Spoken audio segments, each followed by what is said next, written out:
Alcatraz Federal Penitentiary, California. In October 1959, Ellsworth "Bumpy" Johnson was in his 7th year of a 15-year sentence at Alcatraz Federal Penitentiary, the maximum security prison on an island in San Francisco Bay that housed America's most dangerous criminals. Johnson was 54 years old, serving time for federal narcotics conspiracy, one of approximately 260 inmates confined to The Rock, where escape was considered impossible and where violence simmered constantly beneath the surface of enforced routine and rigid discipline. Johnson had arrived at Alcatraz in June 1953, and by October 1959, he'd established himself as someone to be respected, a former Harlem crime boss who'd controlled millions of dollars in illegal gambling operations, who'd survived decades of gang wars, who carried himself with quiet dignity that commanded respect from other inmates regardless of their race or criminal background. Among black prisoners especially, Johnson was legendary, a man who'd built an empire in Harlem, who'd stood up to Italian mob families, who represented black power and black success in a world dominated by white criminal organizations. But not everyone at Alcatraz respected Bumpy Johnson, and one man in particular, a massive white prisoner named Eric Paulson, would learn in the most violent and permanent way possible that disrespecting Johnson carried consequences that no amount of size or strength or murderous reputation could protect against. According to 17 former Alcatraz inmates who were present during October 1959 and who spoke with Prison Chronicles between 1965 and 1970, what happened in the prison cafeteria on October 23, 1959, became the most legendary act of violence in Alcatraz history. Not because of its brutality — Alcatraz had seen far more brutal attacks — but because of how swiftly it happened, how strategically it was executed, and how completely it ended racist harassment that had been escalating for an entire week. Eric Paulson, 38 years old in October 1959, was exactly the kind of prisoner that Alcatraz was designed to contain: violent, sadistic, racist, and utterly unrepentant about any of it.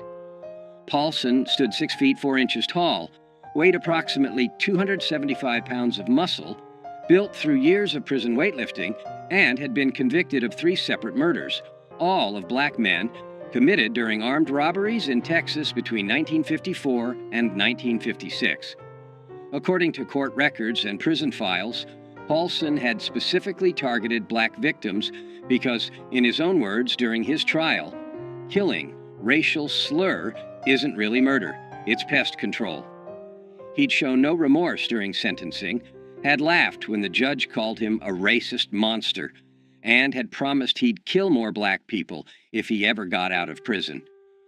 Alcatraz received Paulson in 1957 after he'd assaulted multiple black prisoners at other federal facilities, making him too dangerous to house in regular prisons.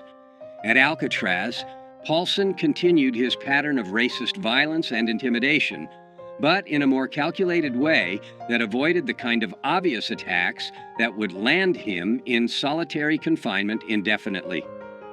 Paulson was smart about how he terrorized people, says Marcus Williams, a black inmate who served at Alcatraz from 1958 to 1964 and who witnessed the incident involving Johnson. Williams spoke with Prison Chronicles in 1968. He didn't just attack people openly where guards would see. He'd do little things that humiliated and intimidated, but that weren't technically violent enough to get him thrown in the hole. He'd take food off black prisoners' trays during meals. He'd bump into black prisoners in the shower or in the yard, making it look accidental, but doing it hard enough to hurt. He'd whisper racial slurs when guards weren't close enough to hear. He'd make it clear that he considered black prisoners to be beneath him, that he thought Alcatraz was too good for racial slur, that we should all be working in fields or cleaning toilets rather than housed with white criminals who'd committed real crimes. By October 1959, Paulson had been at Alcatraz for 2 years and had established himself as someone who intimidated most prisoners, not just black inmates, but even white inmates who didn't want to risk confrontation with someone that large and that violent. Guards tolerated Paulson's behavior to a degree because he was smart enough not to cross the line into attacks that would require serious punishment, and because some guards, though this was never officially acknowledged, shared Paulson's racist views and quietly approved of how he kept racial slur in their place. Paulson thought he was untouchable, Williams recalls. He'd killed 3 black men on the outside and felt no guilt about it. He was bigger and stronger than almost anyone at Alcatraz, and he'd been getting away with his intimidation tactics for 2 years without serious consequences. So, when Bumpy Johnson arrived in 1953 and established respect among other prisoners, Paulson saw that as a challenge. He saw this older black man. Bumpy was 54 in October 1959, while Paulson was only 38, getting respect from both black and white prisoners, and Paulson couldn't stand it. He couldn't stand seeing a racial slur being treated like he mattered. So Paulson decided he was going to humiliate Bumpy, break him down, show everyone that no racial slur was above being put in his place by a superior white man. The escalating confrontation between Eric Paulson and Bumpy Johnson began on Friday, October 16, 1959, during the lunch meal period in Alcatraz's main cafeteria. According to witnesses, Johnson was sitting at a table with 3 other black inmates, eating quietly, when Paulson walked past carrying his own tray. Without breaking stride, Paulson reached down and took Johnson's dessert, a small piece of apple pie that was part of the standard meal, and continued walking to his own table, where he sat down and ate the pie while staring at Johnson with obvious contempt. According to witnesses, Johnson looked at where his dessert had been, looked at Paulson eating it, and then returned to eating his own meal without any visible reaction. Everyone at Bumpy's table was ready to fight, Williams recalls. We were ready to stand up and confront Paulson for disrespecting Bumpy like that. But Bumpy just shook his head slightly, telling us to stay calm, and kept eating like nothing had happened. We didn't understand at first. We thought maybe Bumpy was afraid of Paulson because Paulson was so big.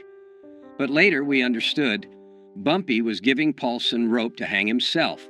Bumpy was letting Paulson think he could get away with disrespect so that Paulson would keep escalating until he crossed the line where Bumpy could respond with overwhelming violence that would be justified as self-defense.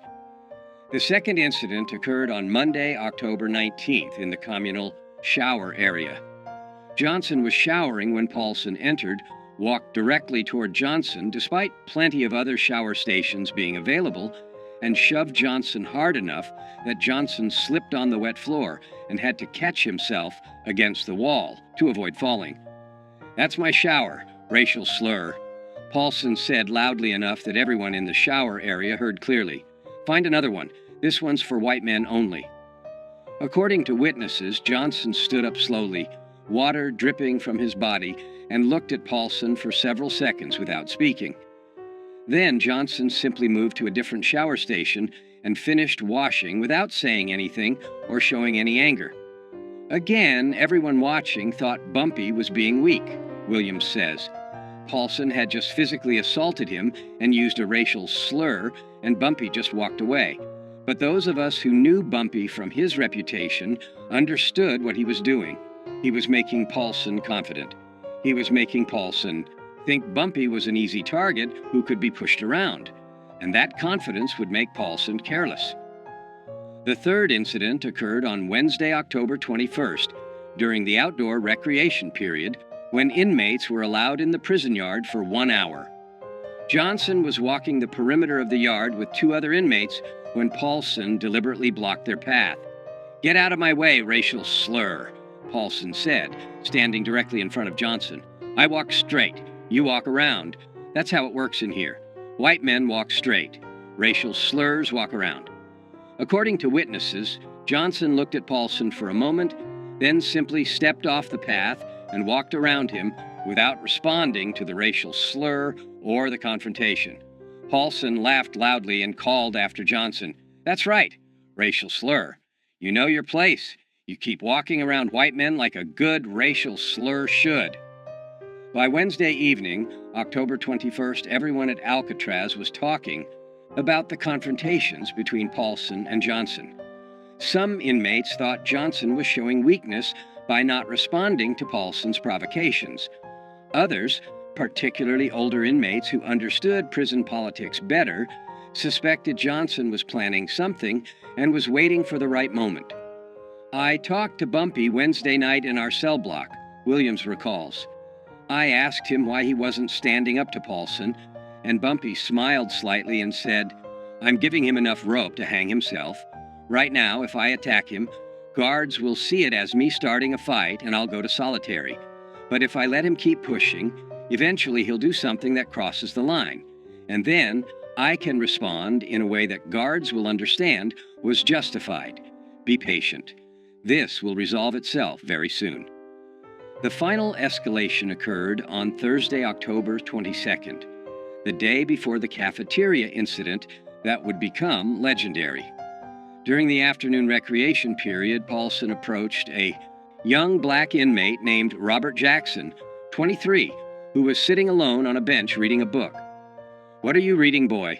Paulson asked, snatching the book from Jackson's hands. "Are there pictures in it?" "I didn't know racial slurs could read words without pictures." According to witnesses, Jackson, who was small, maybe 140 pounds, serving time for postal fraud, and who'd never been violent, tried to take his book back politely. "Please give that back, sir. I was reading it." Paulson responded by hitting Jackson across the face with the book, knocking Jackson off the bench onto the ground, and then throwing the book into a puddle of dirty water that had collected near a drain. "That's what I think of racial slurs who think they're smart enough to read," Paulson said, standing over Jackson, who was holding his face where he'd been hit. "You're not smart. You're not equal to white men. You're racial slurs. And racial slurs belong on the ground where I just put you." Guards broke up the confrontation before it went further, but they didn't punish Paulson severely. He received a verbal warning and lost 1 day of recreation privileges. Jackson was sent to the infirmary with a split lip and a black eye. That evening, Bumpy Johnson sat with several other black inmates in their cell block, and according to Williams, who was present, Johnson made a statement that everyone understood meant something was going to happen very soon. Tomorrow at lunch, Paulson is going to learn a lesson he'll remember for the rest of his life. "I've been patient. I've let him think he can disrespect me without consequences.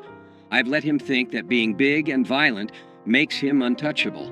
But tomorrow, he's going to understand that size doesn't matter when someone has the intelligence and the willingness to use violence more strategically than he does.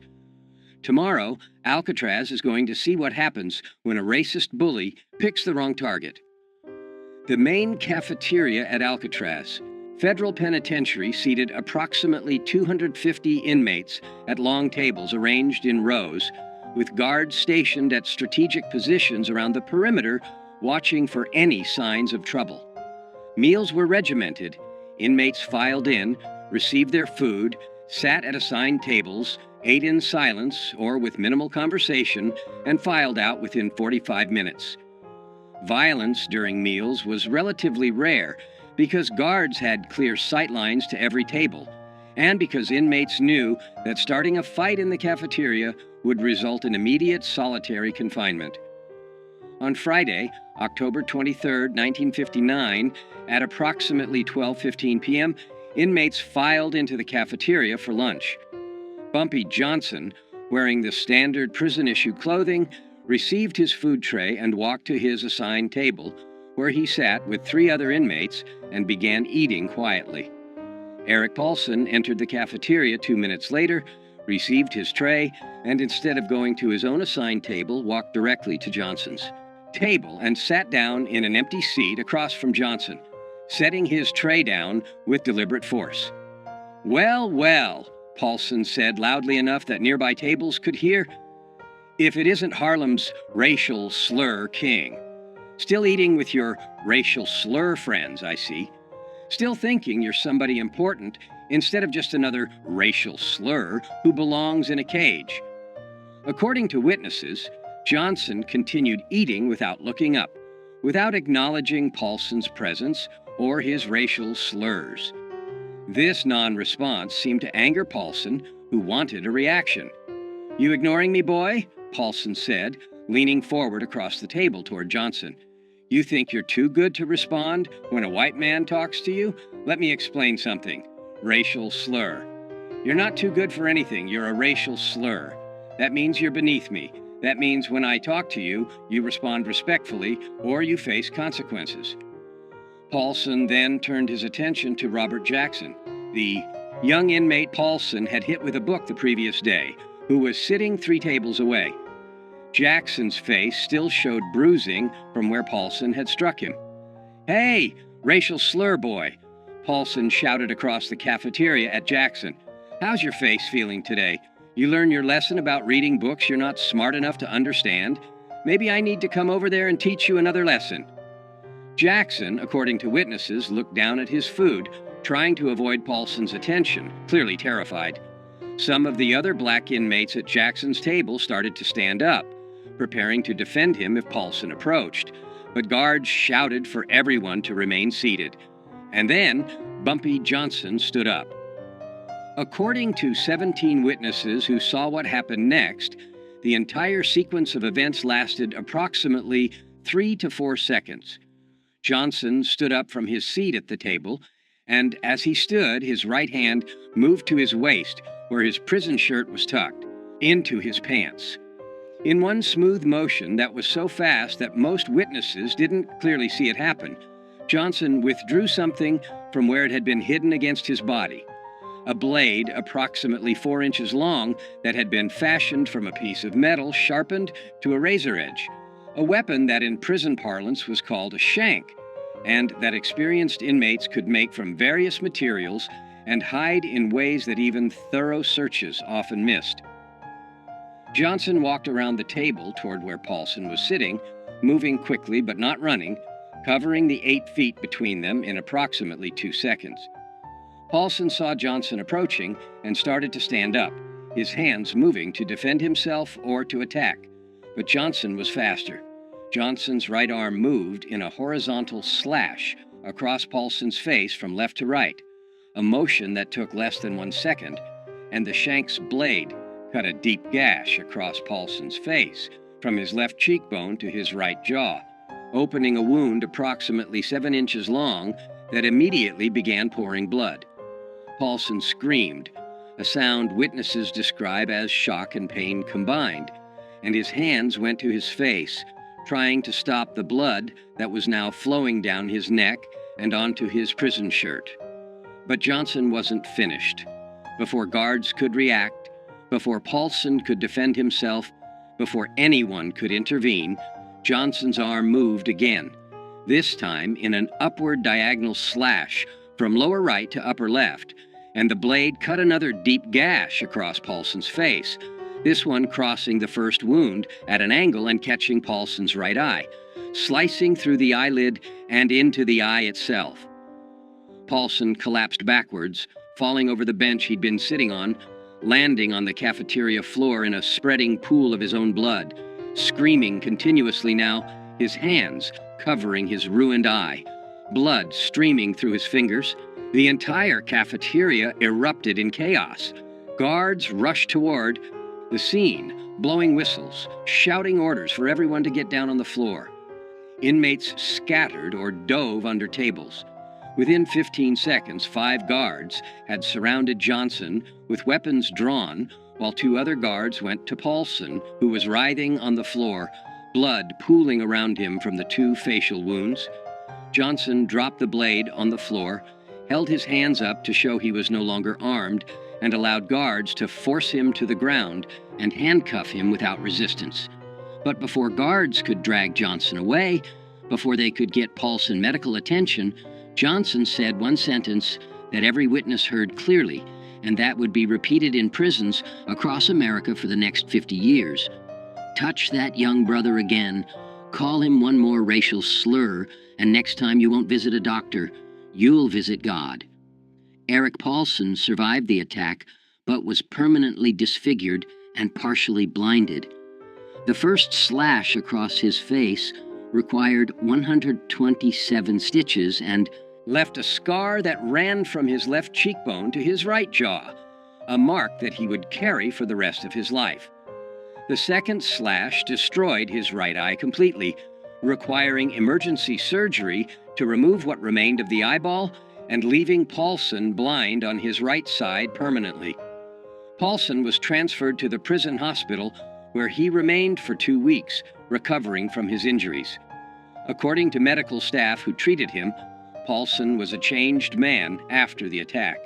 Quiet, withdrawn, no longer aggressive or threatening. The physical damage was severe, but the psychological damage was perhaps worse. Paulson had believed himself to be untouchable because of his size and his violent reputation, and Johnson had destroyed that belief in 3 seconds. Paulson never threatened another black prisoner after that attack, says Williams. He'd learned what every bully eventually learns if they live long enough. Size and strength don't matter when someone has a weapon, and the willingness to use it without hesitation. Bumpy had shown Paulson, had shown everyone at Alcatraz, that being 275 pounds of muscle meant nothing against someone who understood violence at a deeper level, who could strike faster than you could defend, who could permanently damage you before you even realized you were in danger. Bumpy Johnson was immediately placed in solitary confinement, pending investigation. The investigation lasted 2 weeks and included interviews with dozens of witnesses. What investigators discovered was exactly what Johnson had calculated. Multiple witnesses testified that Paulson had been harassing and threatening black prisoners for weeks, including taking Johnson's food, shoving Johnson in the showers, blocking Johnson's path in the yard, and using racial slurs constantly. Witnesses testified that Paulson had physically assaulted Robert Jackson the day before the cafeteria incident, hitting him with a book and knocking him to the ground while calling him racial slurs. Witnesses testified that on the day of the attack, Paulson had sat at Johnson's table uninvited, had used racial slurs toward Johnson repeatedly, and had then threatened Jackson across the cafeteria.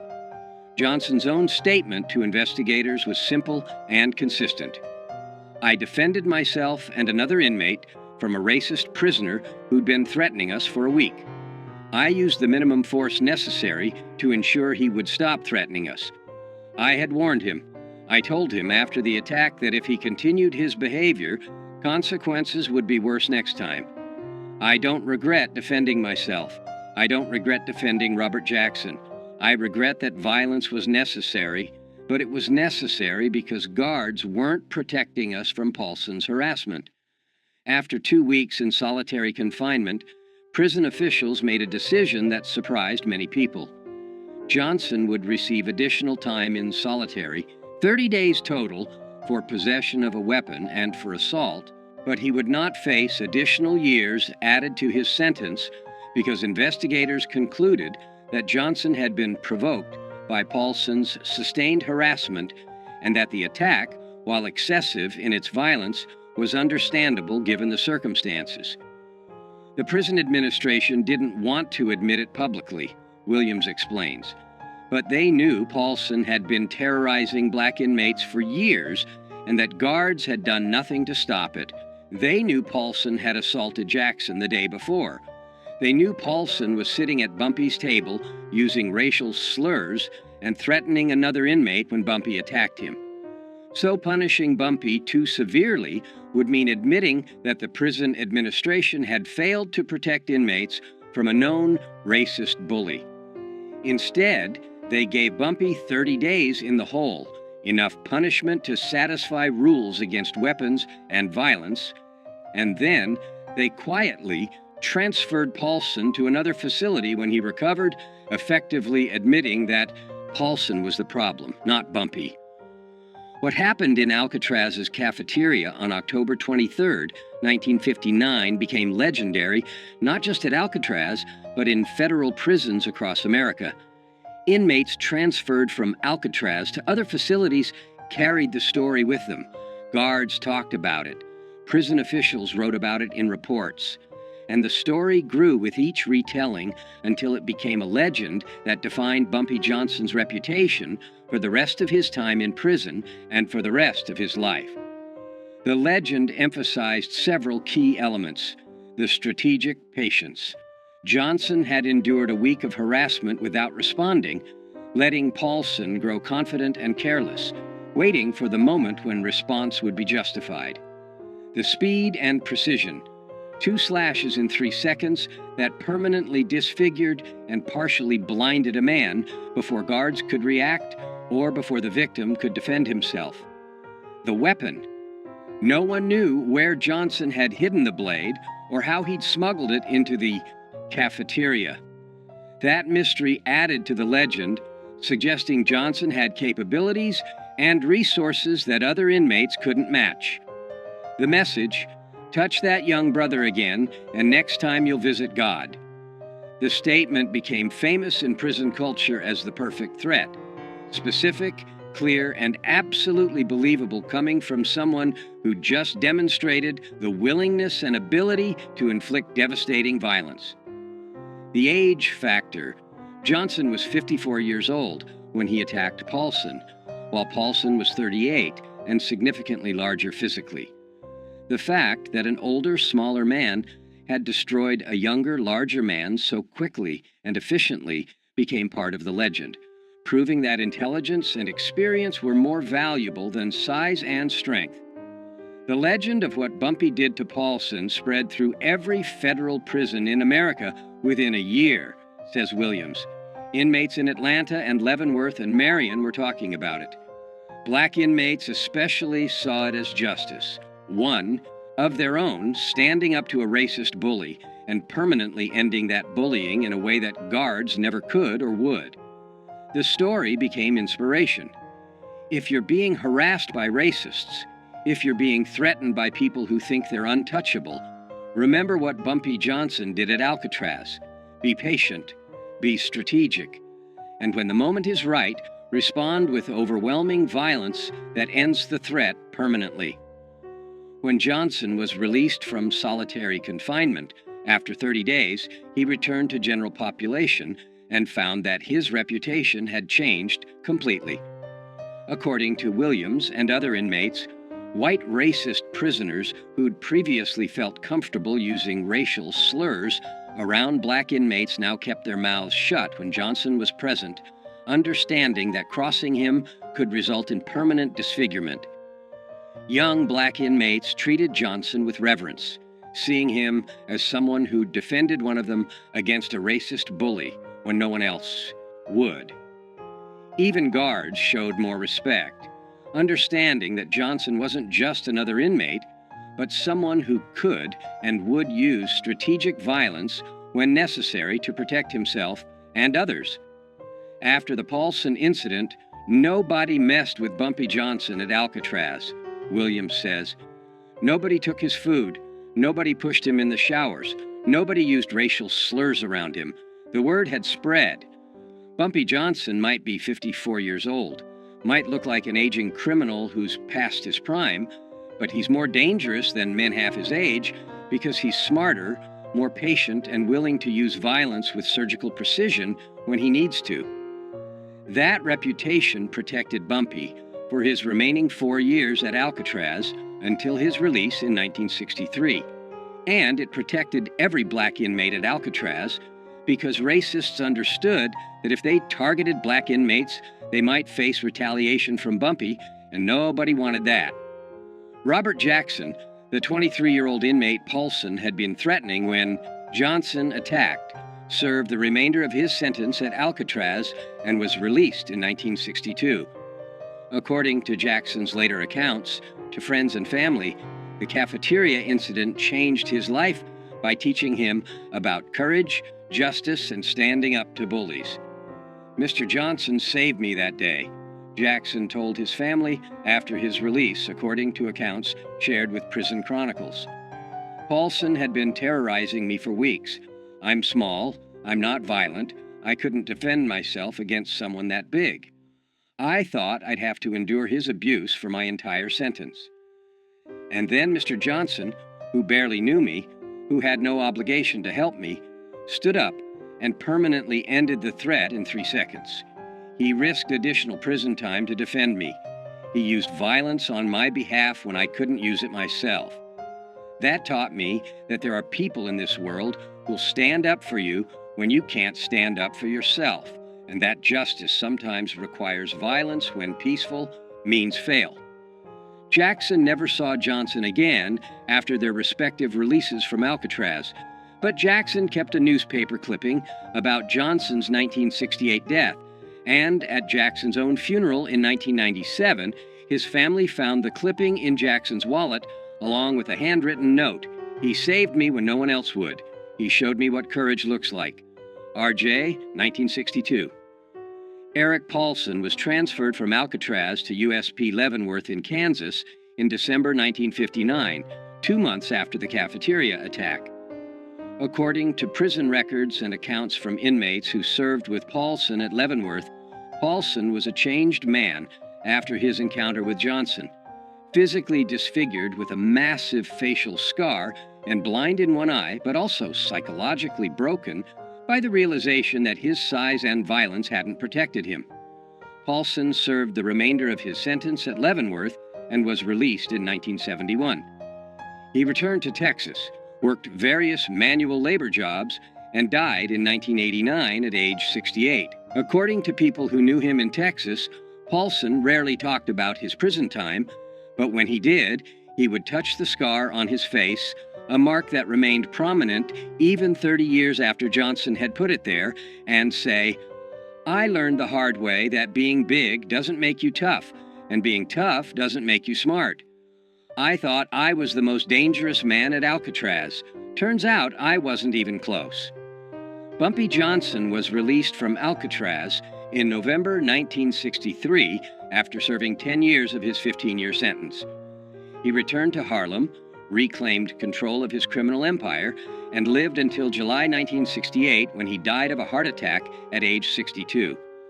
But the story of what Johnson did to Eric Paulson in the Alcatraz cafeteria on October 23, 1959, outlived Johnson by decades.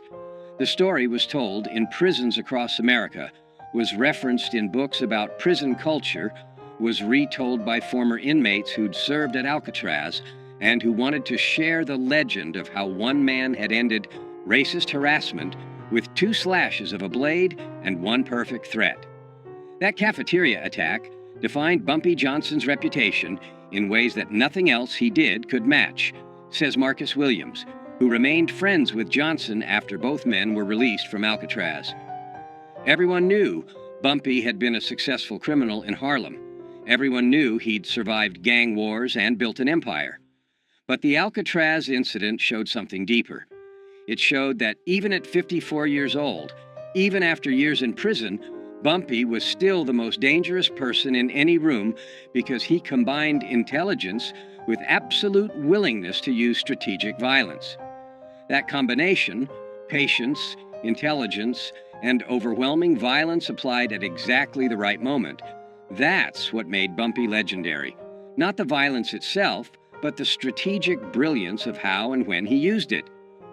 The phrase, "Next time you'll visit God," Johnson's threat to Paulson after the attack, became one of the most quoted lines in prison culture, used by inmates across America as a way to warn potential enemies that escalation beyond a certain point would result in death rather than just injury.